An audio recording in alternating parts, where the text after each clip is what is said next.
Halo, kembali lagi dengan Mang Men. Mang Men mau melanjutkan lagi bercerita tentang drama Gangnam Style Part 3. Dan sebelum ke ceritanya seperti biasa kita flashback dulu sebentar. Dan sebelum mulai alangkah baiknya siapkan makanan atau minuman, karena beberapa menit ke depan Mang Men mau menemani kalian dan bercerita lagi tentang drama ini. Oke, tanpa banyak spoiler, cus Geboy.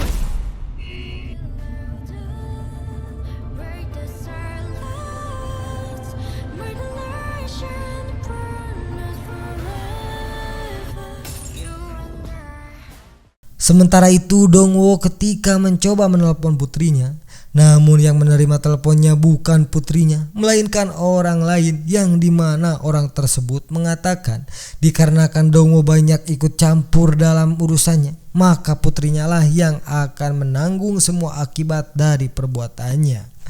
Lalu kemudian kita akan melihat keadaan Yoseo yang ternyata sekarang dia disekap oleh seorang wanita yang Mang Men pun tak tahu dia siapa. Tapi yang jelas dia nampaknya bukanlah wanita sembarangan. Sementara itu Dongwo yang mengetahui putrinya diculik berusaha sekuat tenaga untuk mencari keberadaannya. Dia pun kembali meminta bantuan pada Jisoo, rekannya di kepolisian yang selalu setia membantunya, untuk terus melacak ponsel Yoseo yang terakhir kali digunakan. Dia pun kemudian mendapat kabar bahwa ponsel putrinya terakhir aktif di tempat yang tak jauh dari situ. Kemudian Dongwo pun pergi menuju tempat tersebut. Sementara itu kita akan melihat sang penculik yaitu Choi Swin yang ternyata profesinya tak jauh beda dengan Gilho, yaitu sebagai seorang mucikari atau penyedia layanan wanita kupu-kupu malam.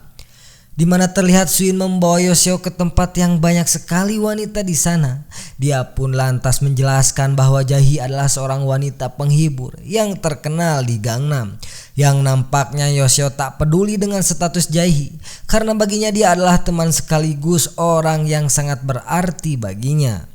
Shin pun kemudian memperlihatkan pada awal mula Yoseo dan Jae-hee bertemu. Ketika itu Yoseo yang adalah seorang siswi korban dari bulian sebuah geng anak sekolah. Jae-hee yang melihat hal tersebut nampaknya tidak menyukai kalau Yoseo jadi korban pembulian. Dia pun mencoba menolongnya. Namun Yoseo yang awalnya menolak bantuan dari Jae-hee dan malah memarahi Jae-hee, hingga pada puncak seketika di atap sekolah perlakuan para geng sekolah tersebut kembali membuat Yoseo menderita. Namun kali ini Yoseo mencoba bertindak berani dengan melawan mereka dan mengeluarkan sebuah pisau hingga melukai tangan ketua geng tersebut. Jae-hee yang kebetulan kembali melihat hal itu mencoba melerai mereka dan menyuruh geng tersebut menjauhi Yoseo. Namun ketika keadaan lengah, ketua geng tersebut malah berniat kembali menghajar Yoseo. Namun naas baginya, Yoseo yang menghindar membuatnya terjatuh dari atap sekolah. Seketika Yoseo yang melihat hal tersebut malah menangis dan merasa bahwa itu semua adalah salahnya. Namun Jae-hee yang melihat hal itu mencoba menenangkan Yoseo dengan berkata bahwa semua itu bukanlah salahnya. Sementara di scene lain Dongwoo yang terlihat mendatangi tempat terakhir HP Yoseo diaktifkan, menelusuri tempat tersebut dan mencari keberadaan Yoseo. Namun apa boleh dikata, ternyata Dongwoo tidak menemukan Yoseo dan kembali pulang dengan tangan hampa. Dongwoo yang mendapati kabar bahwa Jae-hee sudah siuman, dia pun kemudian mendatangi tempat Jae-hee dirawat. Dongwoo tidak ingin membuat khawatir Jae-hee dengan keadaan Yoseo yang sekarang sedang diculik, yang dimana Dongwoo kini menyadari bahwa Jae-hee adalah teman yang baik bagi putrinya. Walaupun mereka dulunya kurang akur akibat kesalahpahaman yang terjadi antara satu sama lain, hingga kemudian Dongwoo pun mencoba menanyakan tentang keberadaan rekaman yang ada di handphonenya, yang mana karena rekaman tersebut membuat Jae-hee menjadi seperti sekarang ini. Namun alih-alih menjawab, Jae-hee pun meminta terlebih dahulu belikan makanan pada Dongwoo karena dirinya merasa sangat lapar.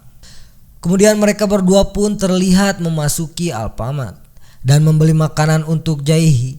Namun tak lama berselang Dongwoo mendapatkan telepon dari Jisoo yang memberitahukan bahwa istrinya datang ke kantor polisi yang mencoba menanyakan keberadaan anaknya Yoseo.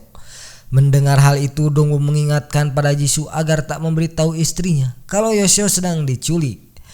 Ternyata pembicaraan mereka di telepon tak sengaja didengar oleh Jae-hee, sehingga ketika Dongwoo hendak membayar barang belanjaan, Jaehi menggunakan kesempatan itu untuk melarikan diri. Dongwo yang mengetahui Jaehi kabur dari pengawasannya mencoba mengejarnya.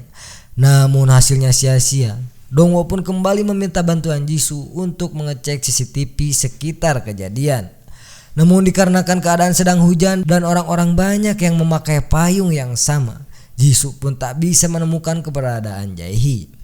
Sementara itu Gilho yang sudah sadar dari pingsannya dan kini tinggal di tempat sahabat dekatnya Jungwon yang merasa bahwa keadaan sudah cukup terkendali. Mengingat sekarang Junso sudah tiada dan Jaehi sekarang dijaga oleh polisi, kini dia terlihat memberikan sebuah tiket untuk Gilho dan memintanya pergi ke luar negeri. Kembali pada Jaehi yang ternyata dengan sukarela dia rela bertukar dan datang ke tempatnya Suin agar mereka mau membebaskan Yoshio. Dan ternyata Suin tidak bekerja sendiri.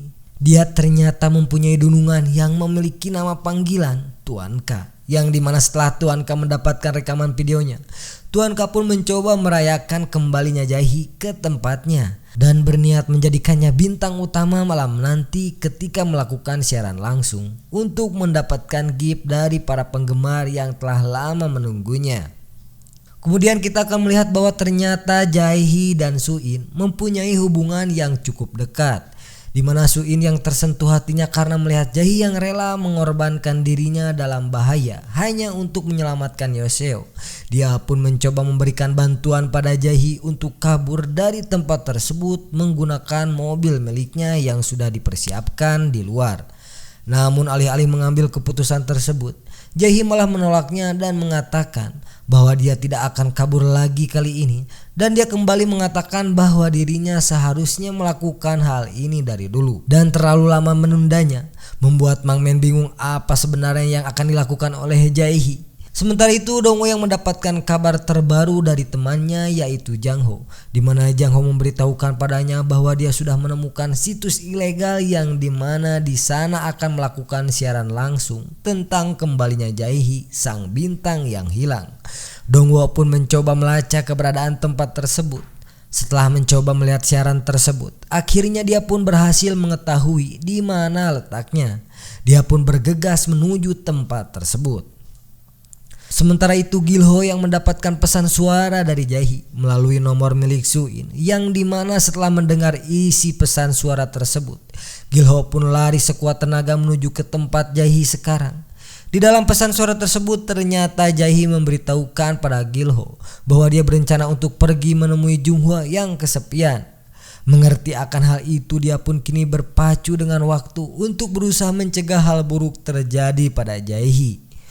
Dongwo yang kini terlihat telah menemukan tempat tersebut tiba-tiba saja mendapatkan serangan dari pria berotot, dan tak lama kemudian dia pun dilumpuhkan dengan diberikan suntikan tepat di lehernya oleh Tuan K.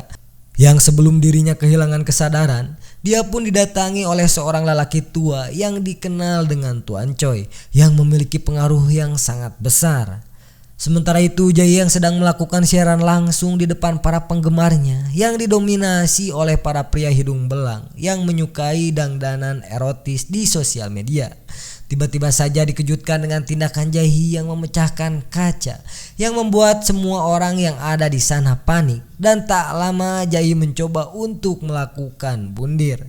Dia pun kemudian meloncat dari atas gedung, dan kejadian tersebut diketahui oleh Gilho yang terlambat datang untuk menyelamatkannya. Mengetahui Jaehi mati di depan matanya, Gilho pun kemudian berteriak karena tak percaya atas apa yang dia lihat. Sementara di tengah kesedihannya, dia pun melihat Tuan K dan Tuan Choi yang melintas di depan matanya. Mengetahui orang yang menyebabkan semua ini adalah mereka berdua, dia pun mencoba berlari mengejarnya dengan sekuat tenaga. Akan tetapi usahanya sia-sia karena tanpa diduga sebuah mobil menabrak dirinya dan seketika dia pun terjatuh. Sementara itu Yoshio yang mendapatkan kabar tentang kematian Jaehi terlihat begitu terpukul karena dia harus kehilangan teman yang sangat berarti dalam hidupnya. Dongwo dengan perasaan bersalah terlihat mengambil abu jenazah Jaehi dari tempat kremasi. Hingga ketika di luar dia bertemu dengan anaknya Yoshio, dan di sana Yoshio kemudian nampak menyalahkan ayahnya atas kematian Jaehi karena akibat kelalaian dirinya Jaehi harus kehilangan nyawanya. Kemudian dia pun pergi begitu saja meninggalkan ayahnya tersebut. Hingga kemudian Gilho yang nampak membakar semua barang-barang yang berhubungan dengan Jae-hee. Kemudian dia pun mencoba menghubungi Su-in dan memberitahukan padanya bahwa dirinya akan terus mencari keberadaan Tuan Choi dan anak buahnya untuk membalaskan dendam atas kematian Jae-hee. Sementara itu jaksa Sojin yang terlihat berkemas untuk meninggalkan kantornya terlihat menemukan catatan dari salah seorang anak buahnya dan mencoba untuk membukanya.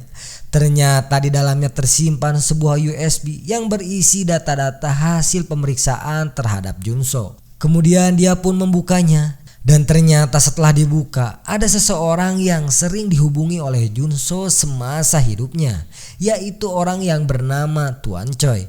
Yang tak lama Sojin yang mencoba menghubungi nomor tersebut, ternyata dia mendapatkan respon yang baik dari Tuan Choi dengan menyuruhnya untuk bertemu di sebuah restoran. Sojin pun tanpa ragu mencoba mendatangi alamat yang telah diberikan oleh Tuan Choi tersebut. Lantas kemudian Sojin pun memaparkan penemuannya kepada Tuan Choi selama penyelidikan menjadi seorang jaksa dari kasus Junso, bahwa dia telah mengetahui keterlibatan Tuan Choi yang telah bersekongkol dengan jaksa Tak dan berniat akan mengekspos hal tersebut ke sosial media. Akan tetapi Tuan Choi yang memang seseorang yang punya pengaruh besar hanya tersenyum dan mengatakan dirinya tidak takut akan ancaman dari jaksa Sojin, karena dirinya sudah menduga akan gerakan yang akan dilakukan Sojin dan mengetahui hal tersebut akan terjadi. Kemudian tak lama berselang Tuan Choi malah memberikan pilihan padanya untuk bisa bergabung dengannya jika dirinya ingin memiliki kekuasaan di dalam kejaksaan. Sojin yang mendengar hal itu hanya bisa diam dan kaget karena tak menduga dirinya akan mendapatkan tawaran yang begitu menggiurkan. Waktu pun terus berlalu. 3 bulan berselang kini kita akan melihat Dong-woo yang menjadi seorang supir taksi gelap, di mana dia kini bertugas untuk mengantarkan para wanita kupu-kupu malam. Gara-gara suatu peristiwa Dong-woo harus mengundurkan diri dari kepolisian. Tak lama berselang datanglah gadis yang harus Dong-woo antar. Dong-woo yang nampaknya melihat kejadian wanita tersebut merasa kasihan padanya, di mana dia terlihat mendapatkan memar di area matanya. Kemudian Dong-woo pun meminjamkan kacamatanya untuk menutupi memarnya tersebut. Gadis itu pun menerimanya dan keluar untuk melakukan tugasnya. Hingga tak lama berselang Dong-woo pun kembali menghampiri gadis lainnya untuk ia jemput. Dia pun menemukannya sudah setengah teler. Dia pun lantas membawanya ke dalam mobil. Ketika di dalam mobil, wanita tersebut secara tak sengaja memberikan informasi padanya tentang tindakan bejat seorang oknum anak penguasa yang selalu lolos dari hukum dan selalu dinyatakan negatif dari tes narkoba. Mendengar hal itu, Dong-woo lantas mencoba menanyakan tentang jenis narkoba yang ia bungkus di dalam plastik. Lantas wanita tersebut memberitahukan bahwa itu adalah jenis narkoba baru bernama neon. Selang beberapa saat Dong-woo pun lantas pergi dari tempat tersebut dan menuju ke tempat persembunyiannya, di mana kita akan diperlihatkan ketika Dong-woo memutuskan untuk mengundurkan diri dari kepolisian.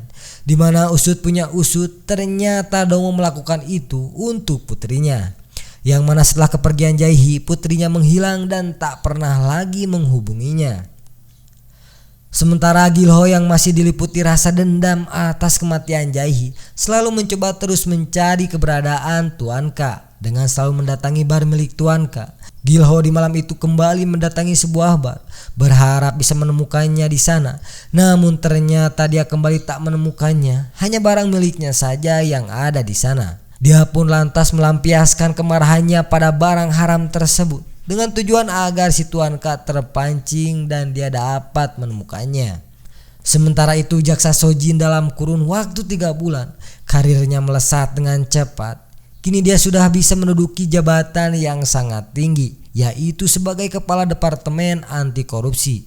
Sebab ternyata ketika bertemu dengan Tuan Choi, Sojin yang awalnya menolak bekerja sama dengan Tuan Choi pada akhirnya menerima juga tawaran tersebut. Entah apa yang ada di pikirannya, tapi yang jelas kini dia memiliki kuasa yang sangat besar. Sementara itu Dong-woo yang berusaha menemui Sojin dan memberitahukan akan penemuannya tentang narkoba jenis baru yang bernama neon, yang menurutnya efeknya sangat amat berbahaya. Namun Sojin malah menyuruhnya yang sekarang bukan lagi seorang polisi agar bersikap layaknya masyarakat biasa dan jangan membuat teori konspirasi dengan informasi spekulatif dan supaya agar dirinya jangan muncul lagi di depannya. Sementara itu kita akan melihat para jajaran elit yang sedang melakukan rapat dinas di mana di sana juga terlihat dihadiri oleh Tuan Choi dan Jaksa Takjuil. Di sana mereka terlihat sedang melakukan diskusi tentang sebuah proyek rumah sakit yang dikhususkan untuk para kalangan kaum elit. Namun di tengah diskusi tersebut, Jaksa Tak yang merasa proyek tersebut kurang memberikan pemasukan tambahan baginya terlihat memperlihatkan pendapat yang kurang setuju dengan rencana tersebut, yang mana tentu saja sikap Takjuil membuat Tuan Choi marah karena dia merasa bahwa keberhasilan Takjuil bisa berada di staf kepresidenan adalah berkat bantuan dirinya. Yang kemudian setelah selesai rapat tersebut, Tuan Choi terlihat memanggil Takjuil untuk bertemu di tempat biasa. Tuan Choi pun kemudian mempertanyakan sikap Takjuil yang sengaja menentangnya di rapat kemarin tentang rencananya untuk membuat rumah sakit tersebut. Takjuil yang kini merasa bahwa dirinya sudah selepel dengan Tuan Choi mengatakan bahwa dirinya melakukan hal tersebut karena merasa proyek tersebut tak memberikan pemasukan pada dirinya. Mendengar hal itu, Tuan Choi yang kini mulai melihat Juil sudah berani main-main dengan dirinya, mulai merasa geram atas kelakuannya tersebut.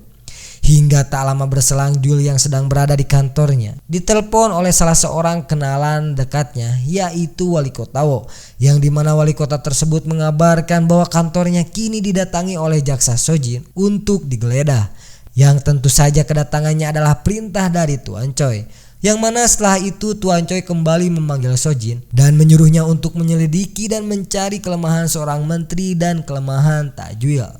Tak lama berselang setelah Sojin berhasil menemukan bukti tersebut, kantor Takjuil pun langsung digeledah oleh orang bawaan Sojin, membuat Takjuil murka dan seketika mendatangi Sojin, yang dimana dia pun tak terima dan tak menyangka Sojin yang dulu adalah bawahannya kini malah berbalik menyerang dirinya dan berani mengusik ketenangannya. Namun Sojin yang tampak takut malah kembali mempersiapkan kejutan untuk Takjuil, bahwa dirinya kini sudah mempersiapkan surat penangkapan untuk Juil atas tuduhan korupsi. Juil pun tak bisa berbuat apa-apa dan tak menyangka dirinya akan kalah dengan mantan bawahannya tersebut. Sementara itu Dong Wo yang hendak kembali ke kediamannya dibuat terkejut karena Jang Ho ternyata diam-diam masuk ke dalam rumahnya. Di sana Jang Ho pun bertanya pada Dong Wo, kemanakah dirinya selama 3 bulan ini? Kenapa dirinya menghilang begitu saja tanpa ada kabar? Dong Wo pun menjelaskan bahwa dia melakukan hal tersebut demi mencari keberadaan putrinya. Dia pun kemudian memberitahukan bahwa minggu kemarin dia hampir menemukan keberadaan Yoshio yang diyakini menggunakan akun milik Jaehi yang terlacak berada di daerah Gangnam. Namun ketika dia mencoba menghubunginya, Yoshio pun menonaktifkan akunnya tersebut. Lebih lanjut, Dong Wo pun memberitahu Jang Ho bahwa selama dirinya mencari Yoshio, dia pun mendapati penemuan baru bahwa setelah kematian Junso, keadaan semakin kacau. Dan kini para pengedar kecil pun semakin agresif di dalam mengedarkan narkoba.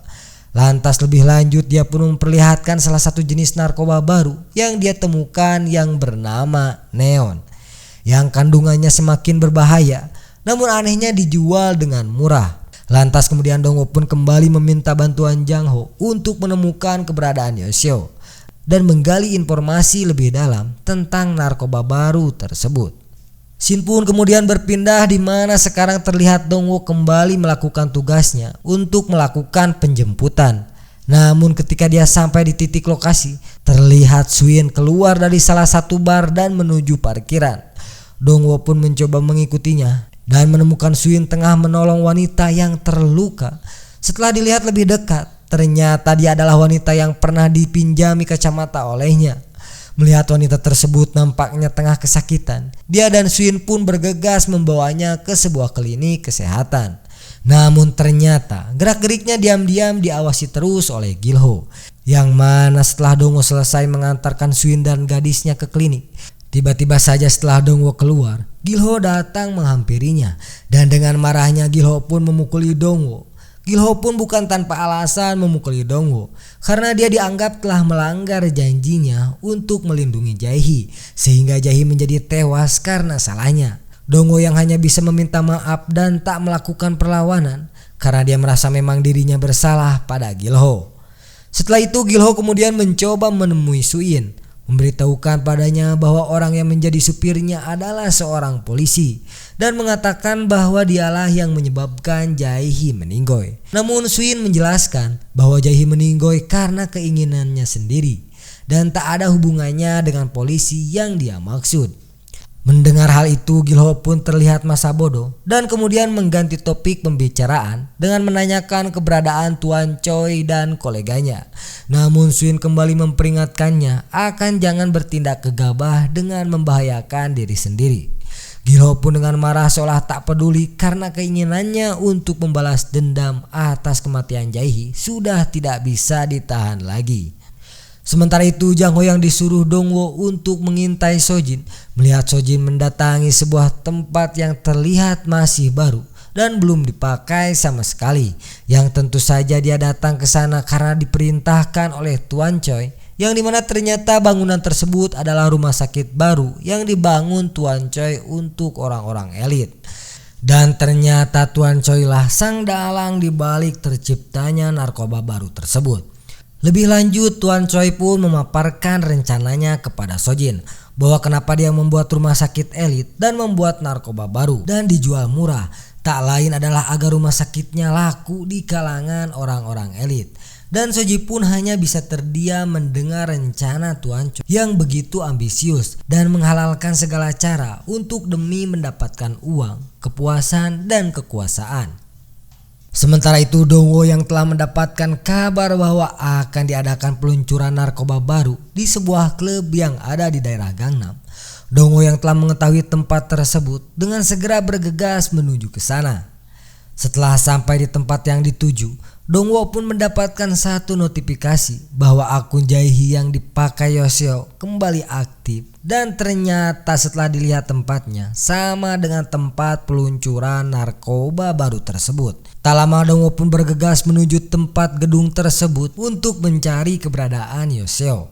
Di tempat lain Gilho pun mendapatkan info dari Suin tentang peluncuran narkoba baru tersebut, dan perburuannya pun kini dimulai. Kembali pada Dongwo, setelah masuk lebih dalam, Dongwo pun mendapati anak-anak muda sedang silent party. Dongwo pun mencoba mencari keberadaan Yoseo, namun aksinya ketahuan oleh pihak keamanan di sana dan terjadilah keributan di sana.